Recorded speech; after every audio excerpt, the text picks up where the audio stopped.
Et de 3 pour Donald Trump. Après le New Hampshire et la Caroline du Sud, le Nevada vient de tomber dans l'escarcelle du milliardaire excentrique. Selon les projections de Fox News et de CNN, ce mercredi, il a obtenu 42% des votes, suivi par Ted Cruz, 23%, et Marco Rubio, 22%.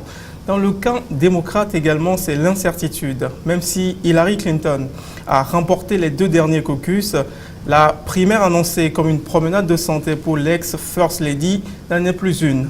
L'ex-secrétaire d'État a fort à faire avec le vieux Bernie Sanders qui joue au trublion. Pourquoi l'Amérique succombe-t-elle au charme des populistes? Donald Trump est-il à la porte de la Maison-Blanche? Quel enseignement pouvons-nous tirer de ce début de primaire américaine? Pour en parler, nous recevons Maître Éric Emmanuel Sosa. Il est avocat au barreau du Togo. Merci, cher Maître Éric Emmanuel Sosa, d'avoir accepté notre invitation. C'est toujours un plaisir. Donald Trump vient de surclasser ses adversaires et largement. Qu'est-ce qui, selon vous, explique ce succès? Quelles sont les recettes de ce succès? Je dirais qu'un peu de bouffonnerie sur fond de populisme, ça fait toujours tourner le spectacle et ça amuse la galerie. Je pense que on peut croire que l'Amérique est fatiguée de l'establishment et ça se voit pas uniquement aux États-Unis.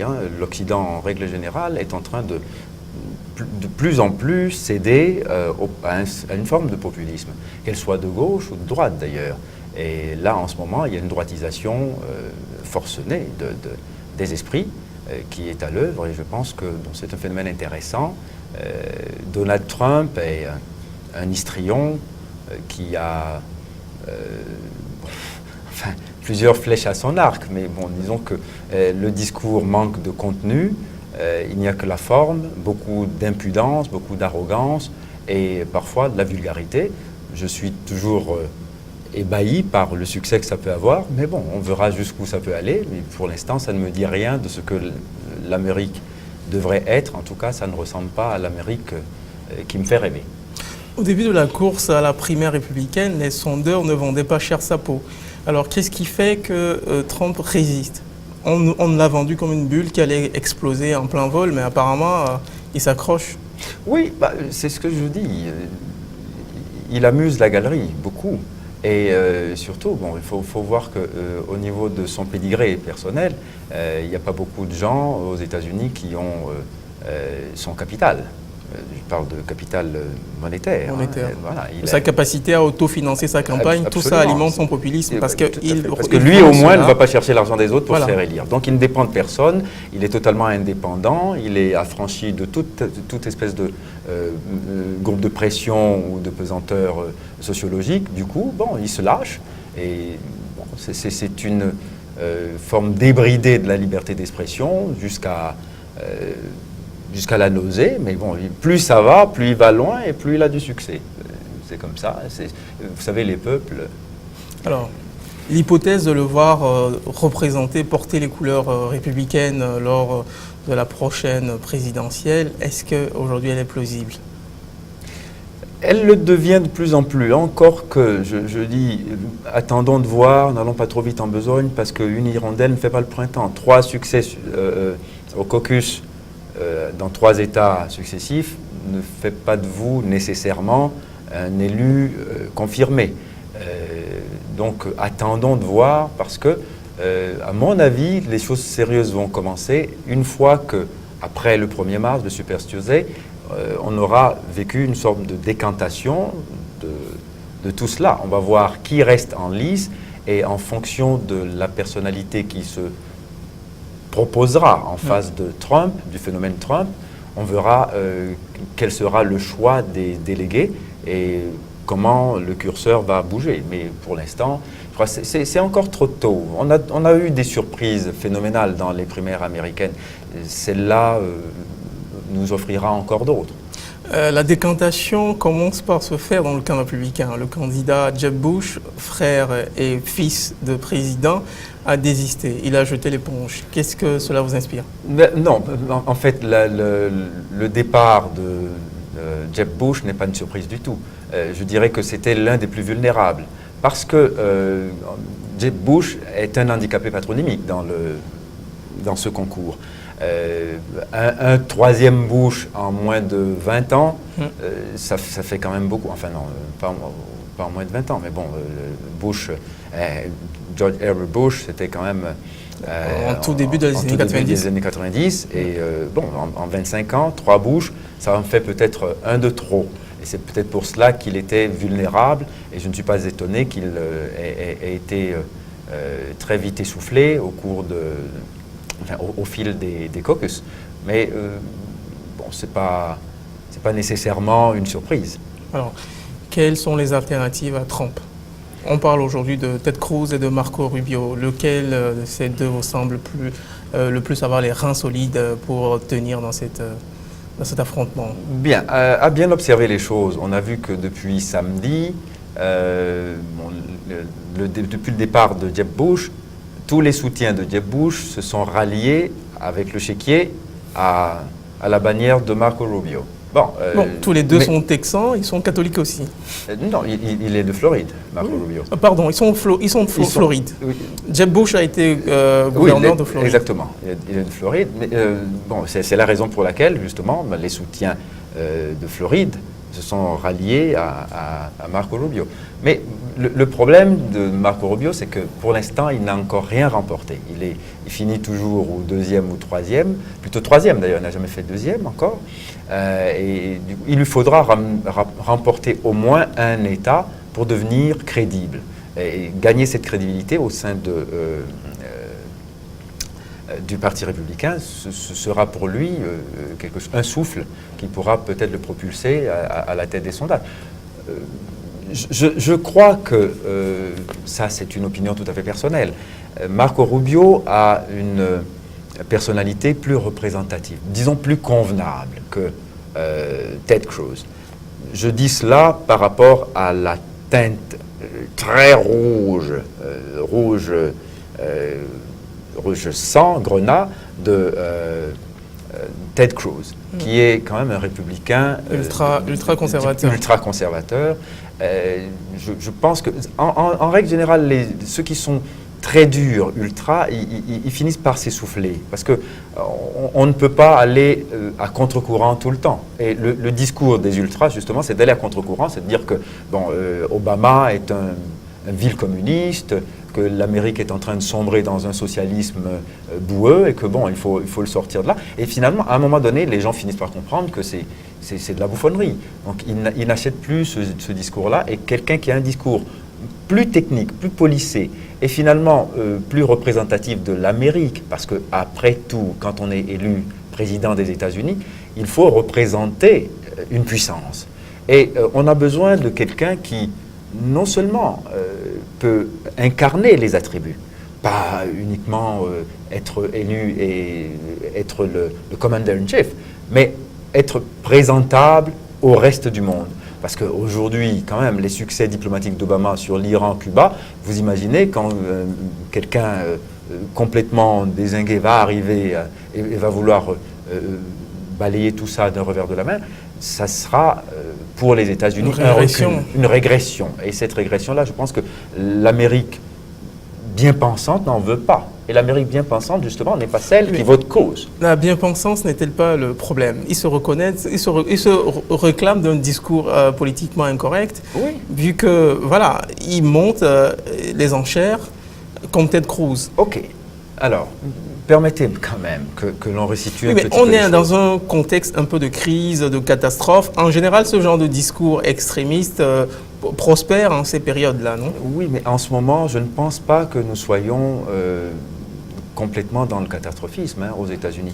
L'économie américaine est loin d'être la plus mal. America Great Again, je pense que ça suppose que l'Amérique n'est plus great aujourd'hui. L'Amérique n'est plus grande. C'est un discours.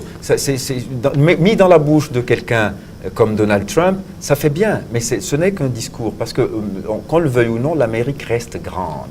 Aujourd'hui encore, elle reste grande. Et l'Amérique d'Obama s'est agrandie davantage. Je pense qu'elle pèse d'un poids beaucoup plus concret dans la politique du monde et dans la gestion des affaires. Obama a montré une sagesse et une efficacité diplomatique qui a été inédite. Et je pense que quand même, c'est révolutionnaire de venir dire que l'embargo sur Cuba n'a jamais donné de bons résultats et nous allons enlever l'embargo. C'est révolutionnaire de dire, moi j'ai besoin de parler à nos ennemis et je tends la main à l'Iran et que l'Iran accepte. C'est formidable. Et je pense que tout ça, c'est à mettre au crédit d'Obama et celui qui va venir mettre tout ça à néant, il prend des risques considérables et je ne pense pas que les Américains le veuillent toujours. Alors, on voit la liste des candidats, le millésime 2015-2016, en tout cas pour ceux qui sont choisis pour... On le voit, c'est des populistes, il y a beaucoup de populistes, 3 populistes, Trump, beaucoup plus même, Carson, Sanders, de gauche comme de droite, et des candidats qui semblent être un peu policiers, un peu establishment, comme ils aiment à les critiquer. Qu'est-ce que cela dit même des États-Unis aujourd'hui? Quelle image ça renvoie des États-Unis? Je dis que ça renvoie la même image que l'ensemble du monde. Vous savez, aujourd'hui, regardez au Niger, à côté de nous, hein, il y a un candidat qui est encore dans les geôles, mais qui, quand même, fait des scores honorables. Bon, vous voyez, c'est-à-dire que les digues ont sauté. Je pense que on ne fait plus de la politique comme on le faisait avant. Aujourd'hui, avec les réseaux sociaux, Facebook, Twitter, etc., les idées circulent autrement. Et à les faire circuler de façon subliminale, comme ça, en fait, on est dans le fast-food idéologique. De sorte que celui qui parle le plus bref et le plus directement aux émotions des gens est celui qui gagne souvent. C'est valable en France aussi. La France de Sarkozy, c'est à peu près ça. Hein. C'est pas beaucoup mieux.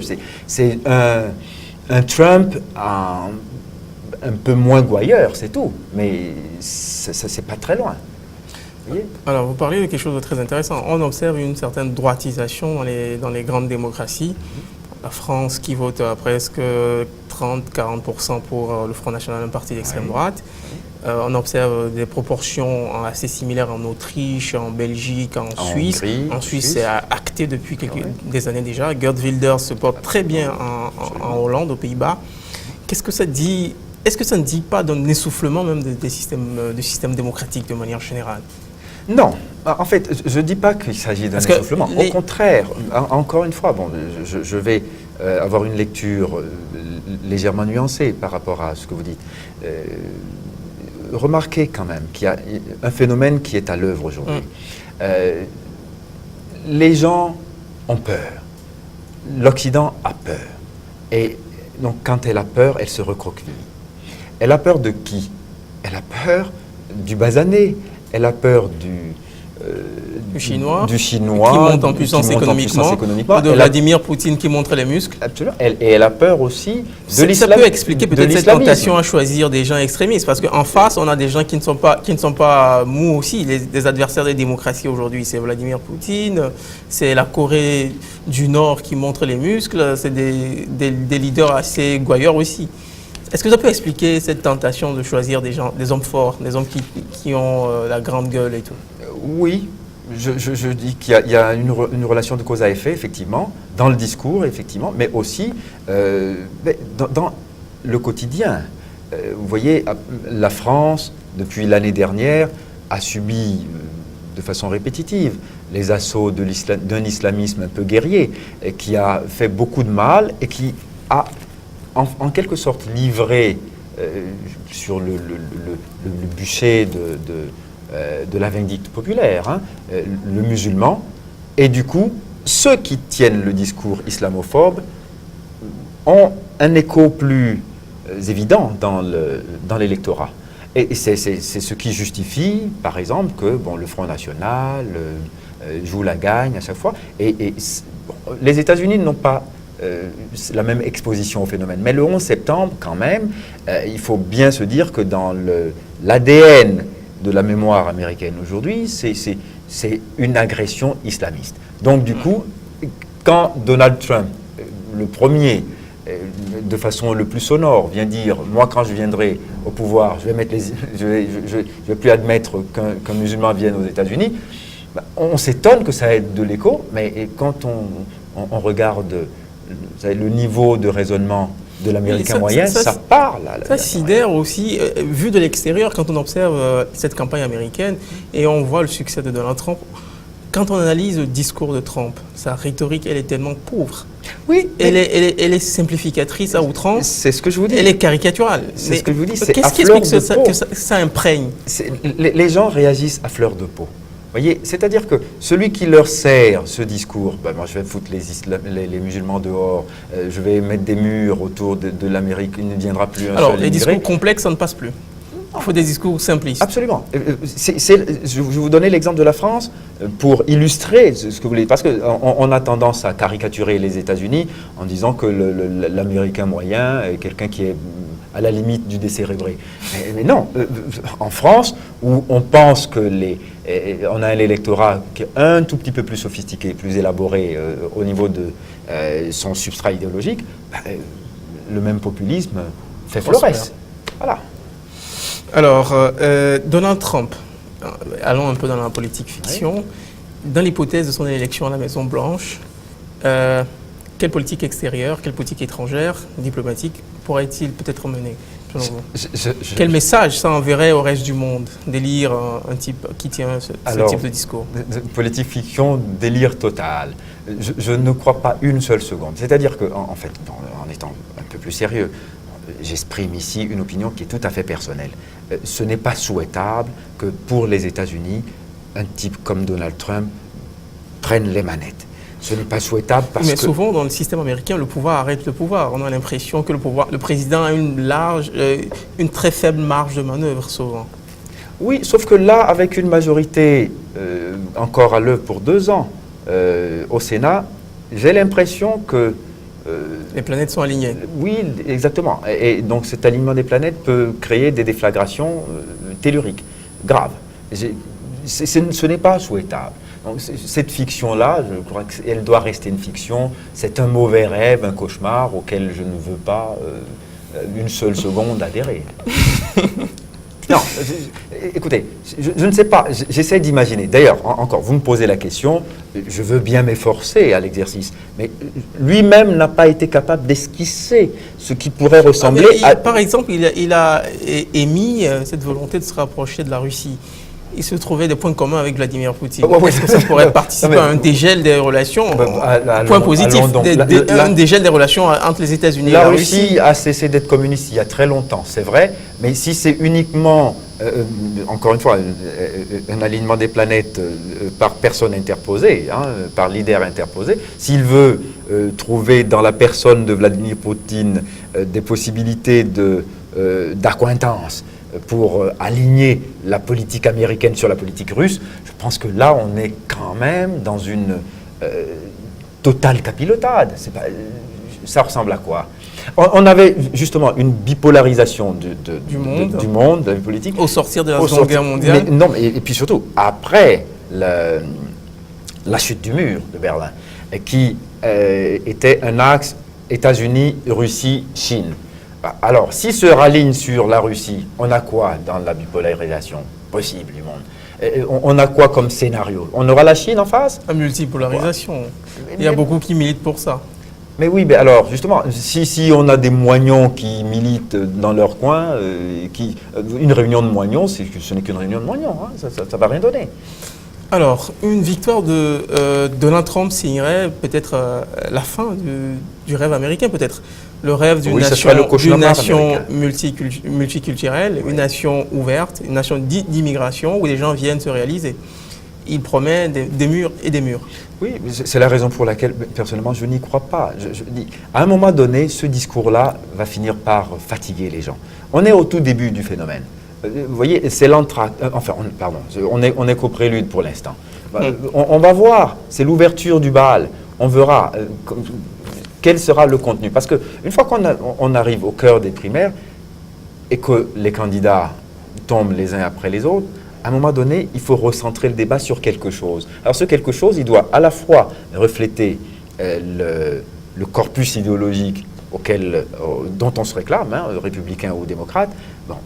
Donc il faut avoir un discours qui soit au moins identifiable par le républicain moyen.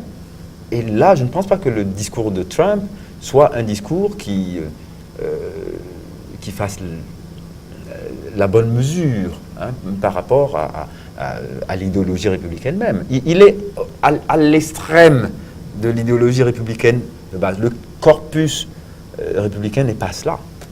Alors, raisonnons en termes idéologiques. La société en général, dans les sociétés occidentales, souvent l'hégémonie culturelle, une domination idéologique sur la société est souvent annonciatrice d'une domination politique.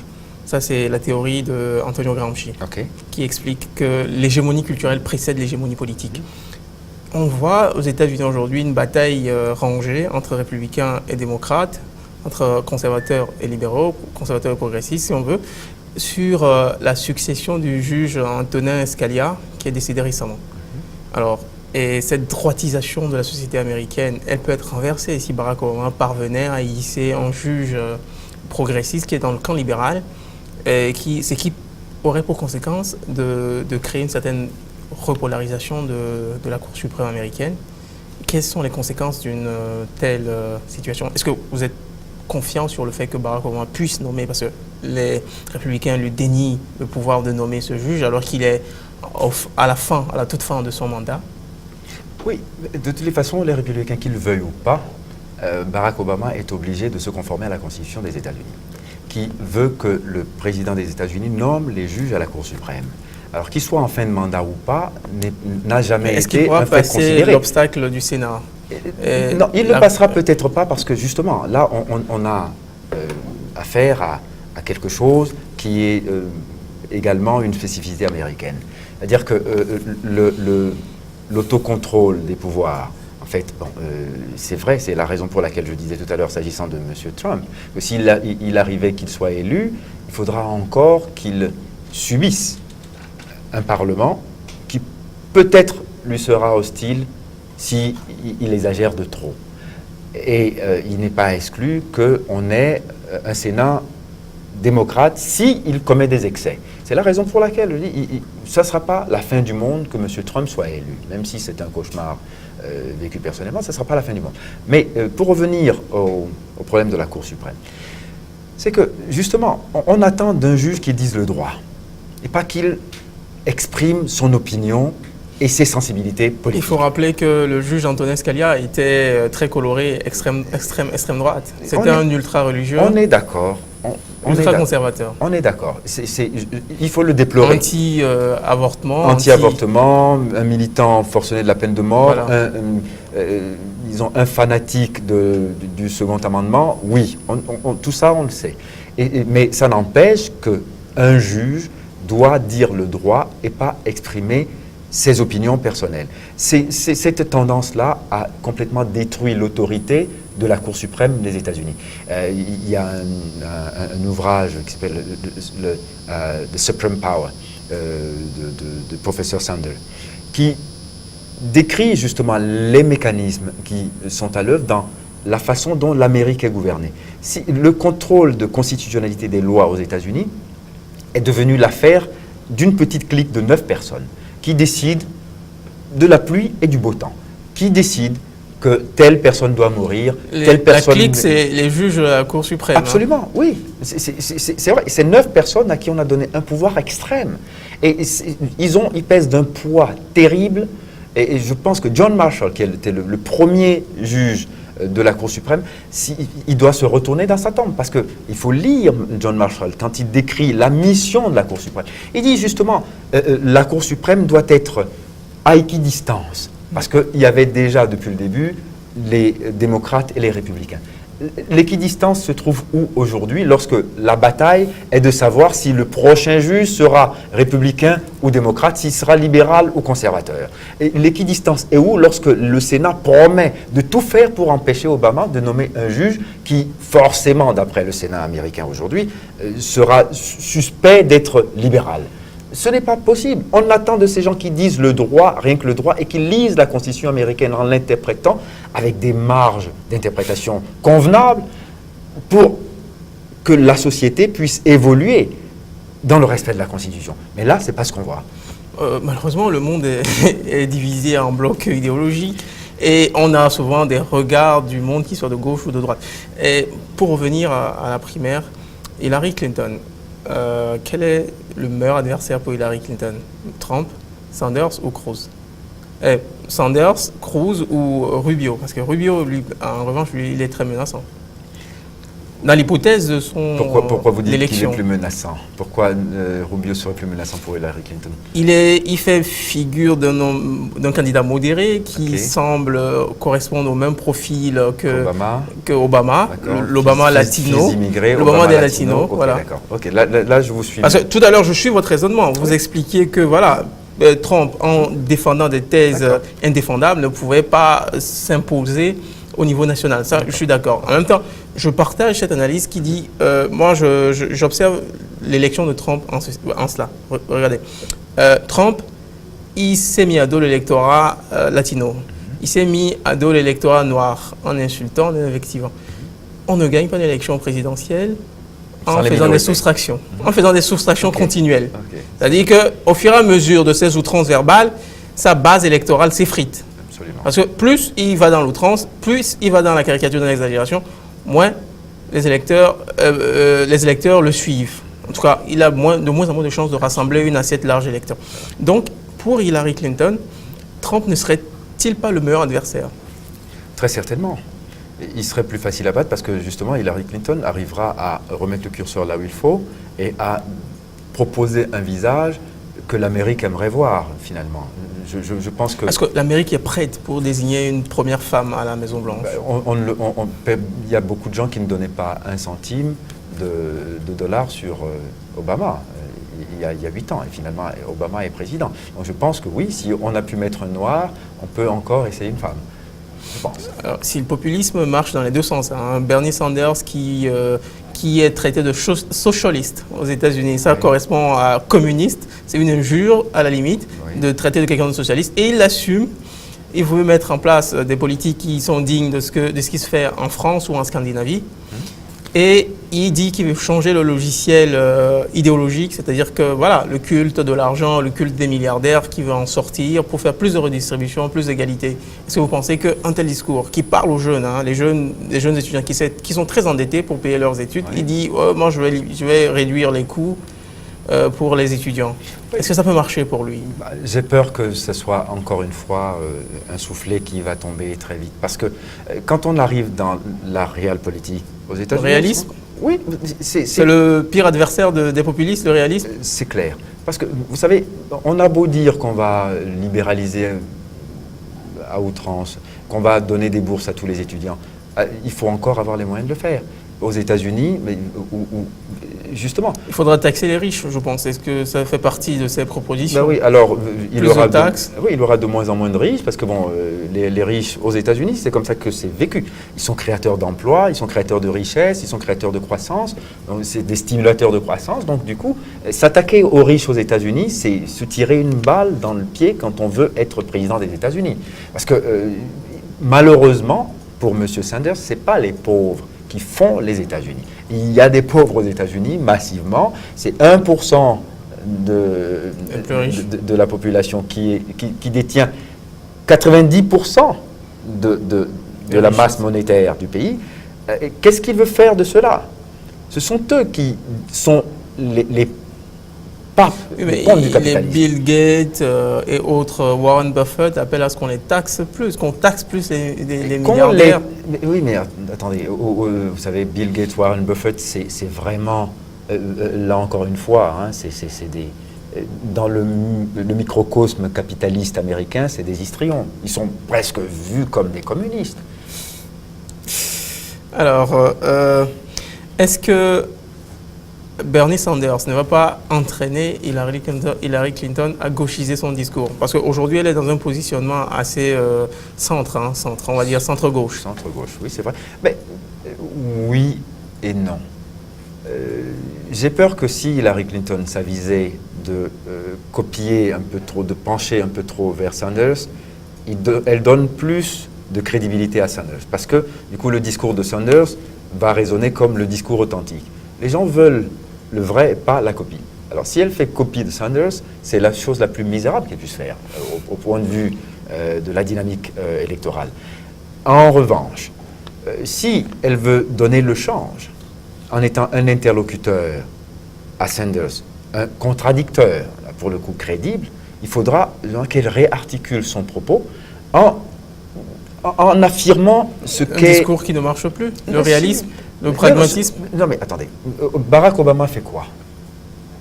Barack Obama, il passe tout le temps, chaque jour Barack Obama fait une réforme aux États-Unis. Chaque jour, Barack Obama prend des mesures qui sont censées faire bouger les lignes aux États-Unis. Obama est toujours populaire aux États-Unis. Je ne dis pas qu'il serait... Sa cote c'est un peu érodé. Mais comme tout président qui finit son deuxième mandat, c'est le lame duck total. On sait que de toutes les façons, sa péremption est prochaine, donc on n'en a plus peur, on n'en attend plus rien. On attend qu'il se démonétise tout seul. Or, on en a un justement qui, au lieu de se démonétiser, chaque jour continue de réinjecter des nouvelles idées. C'est un battleur. Vous voyez? Donc, il faudrait que Hillary Clinton, justement, parce qu'il y aura une chose à faire, quand même, c'est l'héritage Obama. Il ne faudra pas le saborder. Et qui va en répondre? Ce n'est pas Sanders. Alors, ça compte dans la campagne, quand même. Oui, à un moment donné, il faudra que quelqu'un... Aucun de deux. Sanders, lui, il refuse complètement il d'endosser le bilan d'Obama. Absolument, il rejette tout. Mais Hillary, à un moment donné, il faudra, pour être crédible, qu'elle l'endosse un tout petit peu. Oui, elle a quand même été, pendant 4 ans, son ministre des Affaires étrangères. Secrétaire d'État. Secrétaire d'État, bien oui, l'équivalent de ministre des Affaires étrangères. Ça veut dire que, quand même, elle a été son porte-parole dans le reste du monde. À un moment donné, il faut qu'elle assume.